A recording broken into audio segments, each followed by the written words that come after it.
Damas, caballeros, estamos a jueves, toca ahora relajarnos y mirar hacia adentro y mirar divertidamente.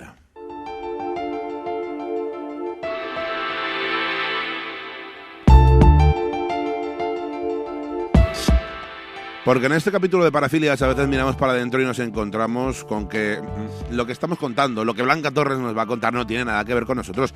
Puede pasar naturalmente. Esta es una sección divulgativa en la que estamos conociendo cómo algunas personas, colectivos, no es una en todo el mundo, sino que esto está estudiado, pues encuentran placer o atracción sexual de maneras diferentes, por decirlo de alguna manera. Hoy Blanca Torres es la que va a enunciar nuestro fenómeno a estudiar, porque la palabra es francamente rara. Hola Blanca, ¿qué tal? Hola, Buenos días. ¿qué tal? ¿Agalmatofilia? Agalmatofilia. Me ha salido la primera. ¿Esto qué es? ¿A quién le pasa? ¿Y hacia qué? Sobre todo hacia qué. La agalmatofilia es la atracción sexual y el deseo de excitarse, acercarse, besar, tocar a las estatuas, los maniquís, las esculturas, todo lo que tenga una representación normalmente humana, pero puede llegar a pasar incluso con representaciones escultóricas de animales o de objetos. Cuando son animales no necesariamente es porque la persona sea zoofílica también, no. ¿Vale? Sería simplemente que otro tipo de agalmatofilia. Caray, yo lo de los maniquíes lo puedo llegar a entender. ¿A quién no le ha pasado que cuando son las rebajas y están cambiando escaparates y de repente te encuentras con el maniquí, en mi caso de una chica, evidentemente, pues las chicas probablemente miréis a los chicos y digas, qué proporcionado. Por no decir otra cosa, que está muy buena. Ahí podría tener todo el sentido, ¿no? Porque lo que te atrae es la belleza, a lo mejor, o la proporción del cuerpo que está representando un ideal, tal vez, un ideal de cuerpo y de feminidad o de masculinidad. Pero hay muchísimos factores que influyen en la agalmatofilia. De hecho, un poco recurriendo a la etimología o lo que significa el término agalma, realmente no significa estatua solamente, sino que en la poesía, se utiliza mucho en la poesía griega, y el sentido es un objeto que adorna, un objeto valioso, que tiene un significado de poder, un significado estético, y puede ser una estatua, pero también podría ser cualquier otro objeto. Entonces, realmente desde ese punto de vista, un poco de la historia del término, casi yo lo vería como un fetichismo, que la agalma es el fetiche. Pero bueno, ha derivado que la agalmatofilia realmente es hacia las estatuas u objetos, esculturas que adornan, pero grandes. No es tanto, es un fetiche, porque lo es, pero no tanto como objeto. Y realmente en su significado es un objeto valioso, brillante, reluciente, un objeto que adorna. Por ejemplo, para que todo el mundo nos entienda, unos zapatos de tacón o un coche deportivo. Eso podría ser una agalma, podría llegar a serlo, aunque realmente en la sexología eso entraría más dentro del fetichismo que de la agalmatofilia. La agalmatofilia se queda solamente para esculturas y maniquís. Pero bueno, su término es ese. De hecho, en el psicoanálisis de Lacan se utiliza mucho el término agalma para definir las relaciones de deseo y relaciones amorosas entre la transferencia y el objeto y la persona amada que es portadora de la agalma, ¿no? Bueno, esto un poco...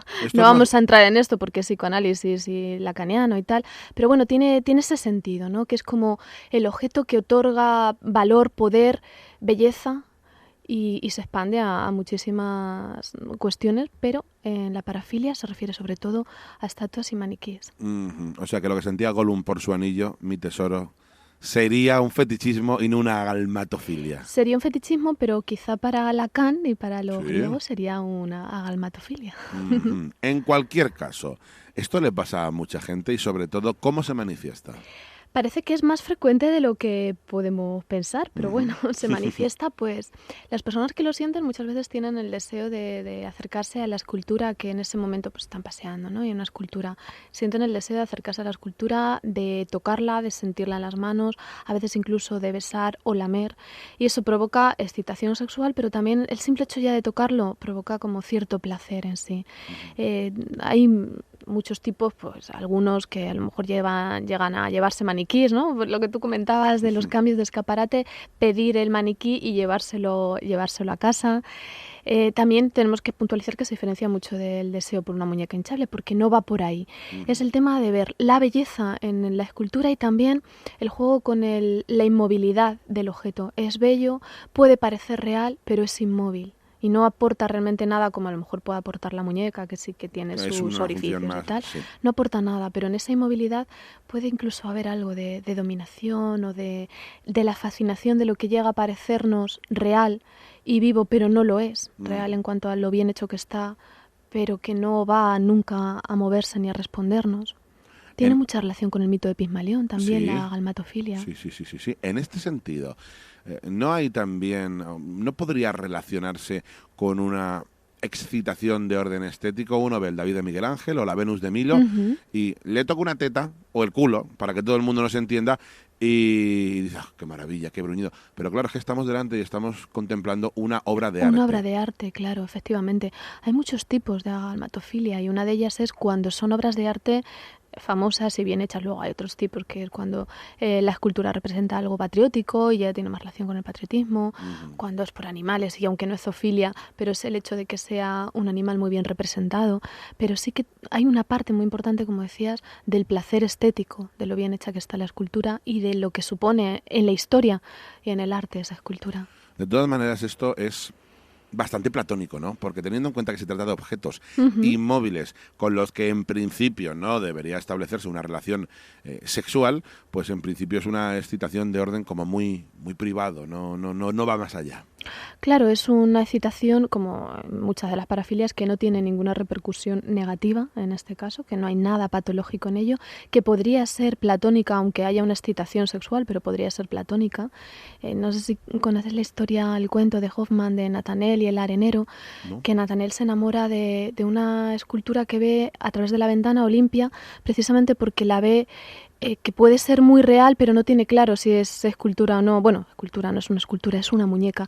Y ahí está el juego este del platonismo y la ambigüedad entre lo que te parece que está vivo, porque es muy, muy real, muy bello, pero es un imposible, que es lo que tú comentabas, que puede llegar a ser algo casi platónico. Es un imposible porque realmente es un objeto inanimado, pero es muy platónico porque nos mueve mucho y tiene una belleza extrema y nos sugiere muchas cosas que no son reales.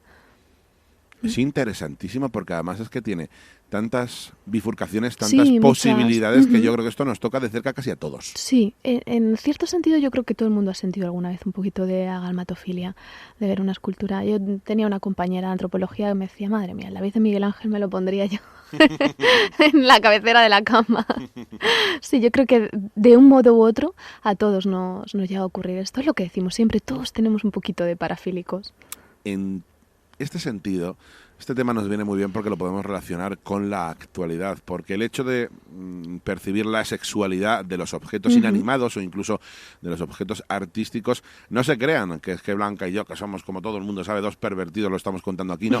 En la visita de un representante de Irán a Roma, al corazón de la cristiandad, las estatuas desnudas, que muestran ni más ni menos que los cánones del arte clásico, han sido tapadas. Y a mí esto me parece francamente una subyugación, pero otras lecturas habrá. Pero como ven, pues hay gente que sí, que en Irán, por ejemplo, sí deben interpretar aquello como una muestra de la sexualidad explícita. Totalmente, deben interpretarlo como una muestra de la sexualidad explícita que además pueda precisamente provocar excitación, porque claro, no es tanto que se esté mostrando la sexualidad como puede mostrarse de una forma aséptica, sino que si tiene que ser tapado es porque va a mover interiormente ese deseo y esa sexualidad, que es lo que hay que evitar, porque ese movimiento interno, ¿no? Esa dirigirte hacia el objeto como si tuviese un sentido sexual, es lo que se considera pecaminoso y hay que evitarlo, por supuesto. A mí, como a ti, pues claro, el censurar algo que es una obra de arte que forma parte de la historia, me parece que... Pero si se ha tenido que considerar una muestra de respeto por lo que sea, es algo que yo no comparto, pero bueno. Críticas ha habido, desde luego, y el respeto es bidireccional y cuando uno visita no le haces quitar los cuadros de la casa a tu anfitrión, pero... En fin, me parece que Irán es una potencia económica y todo eso se mezcla. Y una pregunta muy difícil que te voy a hacer. Culturalmente, ¿el hecho de que se reprima la representación escultórica, pictórica del cuerpo humano desnudo puede influir en que cuando lo veamos de manera artística lo contemples con la mirada sucia, como decían en Los Serranos, es decir, que en esa visita por Roma el enviado de Irán vea el David de Miguel Ángel o vea una figura desnuda y sienta algo completamente distinto de la persona que está habituada porque lo ha estudiado en el arte clásico. Yo pienso que sí. Es mi opinión, pero pienso que sí, porque además, si tenemos en cuenta que para la cultura musulmana cualquier representación no existe representaciones de la figura del cuerpo ni de nada. Entonces, claro, no hay costumbre de eso, no hay ni siquiera, no ya hablamos de verlo desnudo, sino que ni siquiera están las representaciones humanas. Y al no estar acostumbrado, sí que puede haber más tendencia a que eso provoque lo que comentábamos, un oscuro ¿no? deseo. Esa parte de excitación sexual, precisamente por no tenerlo, por no estar habituado. La habituación siempre disminuye la excitación sexual. De modo que de todo lo que se reprime acaba explotando, y esto pasa también no a nivel personal, sino cultural, a nivel colectivo, por decirlo de alguna manera. Pero no queríamos ir por ahí, no queríamos hacer aquí una crítica profunda de las religiones, ni mucho menos, sino descubrir algo que nos puede pasar en mayor o menor medida en algún momento a casi todos, y que se llama agalmatofilia. Antes de que viniera Blanca Torres hoy aquí a la radio, yo no tenía ni idea de que esto existía. Blanca, gracias por iluminarme, muchas gracias. Muchas gracias a ti, Mario.